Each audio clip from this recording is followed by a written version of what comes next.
Hello guys, तो कैसे हैं आप लोग। तो चलिए स्टार्ट करते हैं एक न्यू करंट अफेयर्स का टॉपिक के साथ।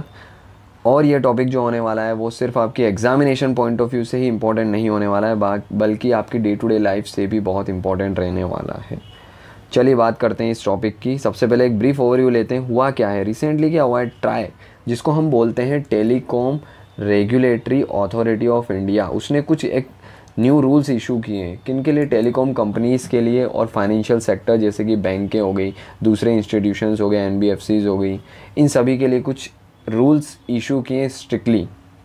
ये इशू किए जाने वाले जो रूल्स हैं वो बहुत ही इम्पॉर्टेंट हैं हमारे लिए भी। किस तरीके से वो बात करेंगे हम, रूल्स हैं क्या क्या, वो किस तरीके से इफ़ेक्ट करने वाले, कब से इम्प्लीमेंट होने वाले, ये सारी चीज़ें हम डिटेल में डिस्कस करने वाले हैं। और इसके सॉल्यूशंस क्या क्या हो सकते हैं, आप क्या क्या प्रिकॉशंस ले सकते हैं जिससे ये चीज़ें आप पे नेगेटिवली इफ़ेक्ट ना हो।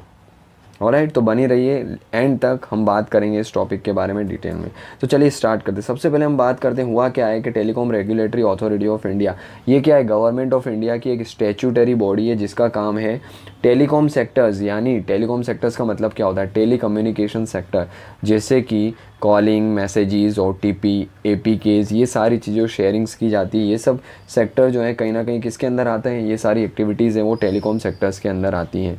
तो हमें पता है गवर्नमेंट ऑफ इंडिया की वेरियस बॉडी है जो अलग अलग सेक्टर को क्या करती है, रेगुलेट करती है, जिसमें से इंश्योरेंस सेक्टर जो है उसके लिए ट्राई अथॉरिटी मानी जाती है, telecom regulatory authority of India. जैसे हम जानते हैं बैंकिंग सेक्टर को आरबीआई रेगुलेट करती है ना। सेबी की बात करें तो वो क्या है, कैपिटल मार्केट को रेगुलेट करती है, यानी कि फाइनेंशियल मार्केट, शेयर मार्केट को रेगुलेट करती है। वैसे ही अलग अलग अथॉरिटी है जिसमें से टेलीकॉम के लिए ये वाली अथॉरिटीज़ मानी जाती है।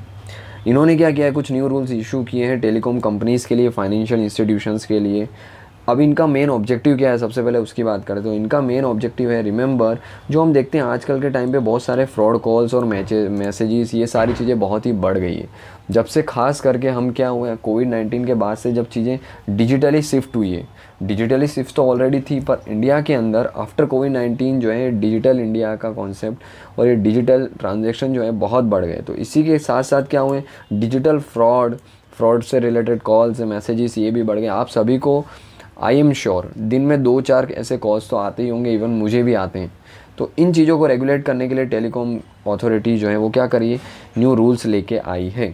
ऑब्जेक्टिव यही है कि मोबाइल यूज़र जो है उनको प्रोटेक्ट करना, स्पैम कॉल्स देखने को मिलते हैं, फ्रॉड मैसेजेस देखने को मिलते हैं, उनसे क्या करना, कहीं ना कहीं प्रोटेक्शन प्रोवाइड करना। अब ये है क्या, कब से इम्प्लीमेंट किए जाने वाले हैं ये रूल्स, तो रिमेंबर ये जो रूल्स होने वाले हैं ये 1 सितंबर 2024 से इम्प्लीमेंट किए जाएंगे।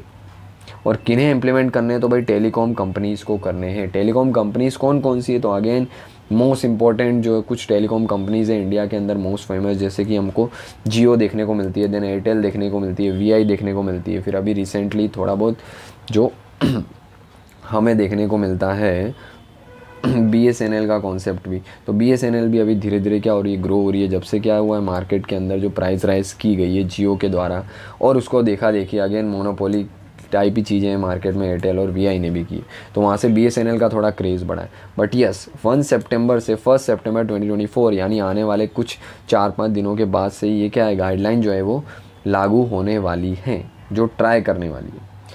अब इसके अंदर है क्या, प्रोविजंस क्या हैं इसके, तो फर्स्टली इसमें होने क्या वाला है कि जो मैसेज स्टॉप करने वाले हैं, sending message with the URL, OTT, APKs यानी एंड्रॉयड एप्लीकेशंस, पैकेजेस, फाइल्स और द कॉल बैक नंबर्स, ये चीज़ें क्या करनी है, इनको स्टॉप करना है।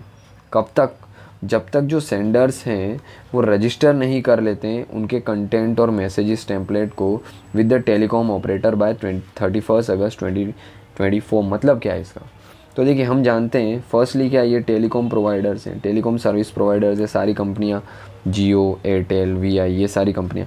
दूसरे हम बीच में यूज़र्स हैं, क्लियर। और तीसरे क्या है, ये फाइनेंशियल सेक्टर्स हैं।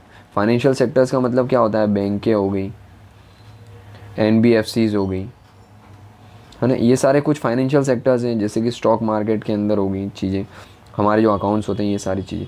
तो होना क्या है कि जितने भी फाइनेंशियल सेक्टर्स के इंस्टीट्यूशंस हैं, बैंकें हैं, एमबीएफसीज हैं, है ना, इंश्योरेंस कंपनीज़ हैं, ये सारे फाइनेंशियल सेक्टर को क्या करना है, ये जो टेली कम्युनिकेशंस कंपनीज़ हैं उनके साथ क्या करना है, रजिस्टर करना है अपने जितने भी, अगर बैंक है तो उनको अपनी बैंकिंग डिटेल्स, सारी जो है यूज़र्स की बैंकिंग डिटेल वगैरह चीज़ें क्या है टेलीकम्युनिकेशन सेक्टर्स के साथ एफिलेट करनी है, रजिस्टर करनी है। और इसका जो टाइमलाइन है वो है और डेडलाइन है 31 अगस्त 2024 है।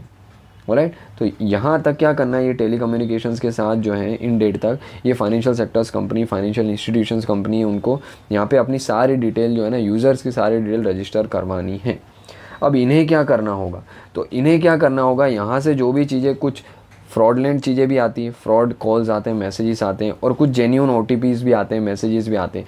तो इन कंपनीज़ को क्या करना होगा, इन मैसेजेस और OTPs को वेरीफाई करना होगा कौन सी जेन्यून है कौन सी फ्रॉड है।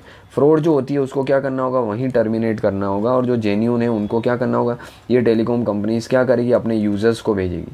यानी आप और मैं, हम लोग जो भी पर्टिकुलर कंपनी की हमारे पास सिम कार्ड होंगे, टेलीकॉम कंपनी से हम जुड़े होंगे, वो क्या करेगी, जेन्यून चीज़ें ही हमको भेजेगी। ये फ्रॉड कॉल जो है उसको क्या किया जाएगा, यहीं ब्लॉक कर दिया जाएगा। तो ये डेडलाइन हमें देखने को मिलती है 31 अगस्त 2024 की। आई होप आपको ये चीज़ें समझ आई होगी क्या है एक्चुअल में, कि हम यूज़र्स हैं बीच में, टेलीकम्युनिकेशन कंपनी और ये फाइनेंशियल सेक्टर्स हैं। तो फाइनेंशियल सेक्टर को रजिस्टर कराना है बाय 31 अगस्त 2024 तक टेलीकम्युनिकेशन कंपनी के पास।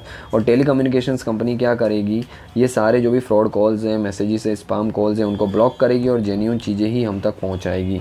तो ये उसका ऑब्जेक्टिव और ये कुछ साइकिल्स देखने को मिलने वाली है। और इसकी डेडलाइन 31 अगस्त 2024 रखी गई है ये सारे फाइनेंशियल इंस्टीट्यूशंस के लिए। और जो भी क्या करेगा, इससे कंप्लाई नहीं करेगा, उनके जो मैसेजिंग OTP सर्विसेज है उसको ब्लॉक कर दिया जाएगा। किसके द्वारा, insurance regulatory authority of India IRDAI के द्वारा। तो ये स्ट्रिक्ट गाइडलाइन है, क्योंकि ब्लॉकेज होगा अगर ये कंप्लाई नहीं करते हो आप ये इससे। इसके अलावा वो अगेन जो हमने बात की फाइनेंशियल इंस्टीट्यूशंस के लिए, बैंकिंग के लिए, यही चीज़ें हैं कि 31 अगस्त तक उन्हें क्या करना होगा, बैंक हो गई, फाइनेंशियल इंस्टीट्यूशन हो गए, कुछ ऑनलाइन प्लेटफॉर्म भी हो गए, उनको क्या रजिस्टर करवाना पड़ेगा। उनके all the messages, OTP templates होते हैं, ये सब टेलीकॉम ऑपरेटर्स के थ्रू क्या कराना पड़ेगा, के पास जाके रजिस्टर कराना पड़ेगा बाय 31 अगस्त 2024, जैसा हमने बात किया लास्ट स्लाइड्स के अंदर। अगर वो ऐसा नहीं करते हैं तो उनकी जो सर्विसेज हैं, मैसेजेस से रिलेटेड सर्विसेज हैं, OTP से रिलेटेड सर्विसेज, सारी चीज़ें क्या हो जाएगी, स्टॉप हो जाएगी। यानी कि स्ट्रिक्ट गाइडलाइन है, स्ट्रिक्ट रूल्स हैं, ये गाइडलाइन भी नहीं है, क्योंकि गाइडलाइन क्या होती है, वॉलंटरी होती है, उसको मानो ना मानो, पर रूल्स जो होते हैं वो क्या होते हैं, रूल्स लो वो क्या होते हैं, बाइंडिंग होते हैं। तो ये चीज़ें देखने को मिलने वाली है। तो फाइनेंशियल इंस्टीट्यूशंस को रजिस्टर कराना होगा टेलीकम्युनिकेशंस के पास बाय 31 अगस्त 2024 तक। और ये टेलीकॉम ऑपरेटर्स क्या करेंगे, जो स्पैम कॉल्स, मैसेजेस को ब्लॉक करेंगे, ताकि यूज़र जो है उनके साथ फ्रॉड ना देखने को मिले। अब इसकी इफ़ेक्ट क्या होने वाली है, सबसे काम की चीज़ जिसके लिए आप मोस्टली जो एग्जामिनेशंस के पॉइंट ऑफ व्यू से नहीं हैं, अवेयरनेस के पॉइंट ऑफ व्यू से आप इसी के लिए बैठे होंगे कि एक्चुअल इफ़ेक्ट क्या होने वाला है इससे। तो देखिए, इनिशियल डेज़ में क्या हो सकता है, जो मोबाइल यूज़र्स हैं उनको कुछ डिफ़िकल्टीज़ फेस करने को मिल सकती है रिलेटेड टू बैंकिंग मैसेजेस हो गया, ट्रांजेक्शन्स हो गया। जनरली क्या करते हैं, हम ऑनलाइन पेमेंट करते हैं तो जनरली OTP के थ्रू चीज़ें होती है, कि OTP के थ्रू बैंकें क्या करती है, वेरीफाई करती है। तो हो सकता है जो बैंकें क्या करें, ये गाइडलाइन को 31 अगस्त यानी कि कुछ 2-3 दिनों के अंदर अगर फॉलो नहीं करती है, डिटेल टेलीकम्युनिकेशंस को नहीं देती है, ये बैंकें क्या करती है, टेलीकॉम डिपार्टमेंट को अगर डिटेल नहीं देती है 31 अगस्त तक, तो हो सकता है ये जो यहाँ से हमारे OTPs हमको देखने को मिलते हैं, जो टेलीकॉम सेक्टर हमारे पास भेजता है, वो OTP ना आए और हमारे ट्रांजैक्शंस के अंदर हमको दिक्कत आए। ये चीज़ें हो सकती हैं। इसके अलावा हम जानते हैं delivery of a goods and services देखने को मिलती है, तो वहाँ चीज़ें भी OTP के थ्रू वेरीफाई की जाती है, उसमें भी प्रॉब्लम आ सकती है, क्योंकि OTP आना, मैसेज आना हो सकता है डिले हो थोड़ा और आए भी ना। इसके अलावा हम ऑनलाइन पेमेंट करते हैं तो वो भी डिसरप्ट हो सकती है OTP के कारण।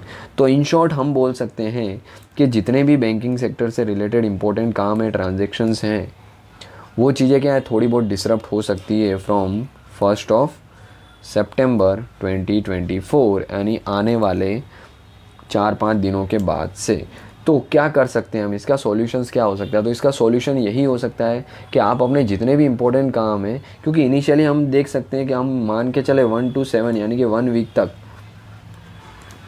ऑलमोस्ट 1 वीक तक हो सकता है ये चीज़ें रहें। तो आप क्या करें, 1 से 7 तक आपके जो भी इंपॉर्टेंट काम हैं ट्रांजैक्शन से रिलेटेड, वो क्या कर सकते हैं, आप आने वाले 3-4 दिनों में 31 अगस्त तक सारी चीज़ें निपटा सकते हैं, ताकि इन दिनों के अंदर आपको कोई ऐसे ट्रांजैक्शन करने ना पड़े।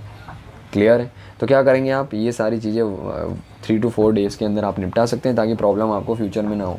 और ये चीज़ें क्या है, टेम्पररी है, इजीली क्या होने वाली है आगे जाके हमारे ही बेनिफिट्स के लिए, क्योंकि फ्रॉड एक्टिविटीज़ जितनी भी बढ़ती जा रही है उसके कारण ये चीज़ें हैं। तो आई होप आपको ये गाइडलाइन क्लियर हुई होगी। इसके अलावा बात करें, मैंने ट्राई से रिलेटेड कुछ इंपॉर्टेंट इन्फॉर्मेशन भी दे दी है। टेलीकम्युनिकेशन सेक्टर जो ट्राई अथॉरिटीज़ है उससे रिलेटेड कि भाई ये फॉर्म की गई थी 20 Feb 1997 में, 27 ईयर्स हो चुके हैं। ये एक स्टैट्यूटरी बॉडी यानी कि पार्लियामेंट ने लॉ के थ्रू इसको बनाया गया है, कोई भी एग्जीक्यूटिव रिजोल्यूशंस के थ्रू नहीं बनाया गया है। इसकी ऑफिशियल वेबसाइट देखने को मिलती है try.government.in। इनके रेगुलेटरी एजेंसी के एग्जीक्यूटिव कौन है, तो अनिल कुमार लाहौद देखने को मिलते हैं इसके चेयरपर्सन। इसके अलावा अतुल चौधरी भी देखने को मिलते हैं इसके सेक्रेटरी। इनका हेडक्वार्टर हमें देखने को मिलता है न्यू दिल्ली के अंदर। और इसकी जुरिडिक्शंस की बात करें तो ये आती है department of telecommunication, ministry of communications के अंदर हमें देखने को मिलती है। तो ये कुछ इंपॉर्टेंट डिटेल है, प्रीलिम्स के पॉइंट ऑफ व्यू से आपके लिए इंपॉर्टेंट हो सकती है। ऑलराइट, तो ये कुछ चीज़ें थी जो हमें डिस्कस करनी थी इस टॉपिक्स के अंदर। तो आई होप आपको चीज़ें समझ आई होगी। अगर आप इस चैनल पे नए हैं तो प्लीज़ चैनल को सब्सक्राइब करिए, लाइक करिए, वीडियो को शेयर करिए ताकि हमारी रीच मैक्सिमम हो सके।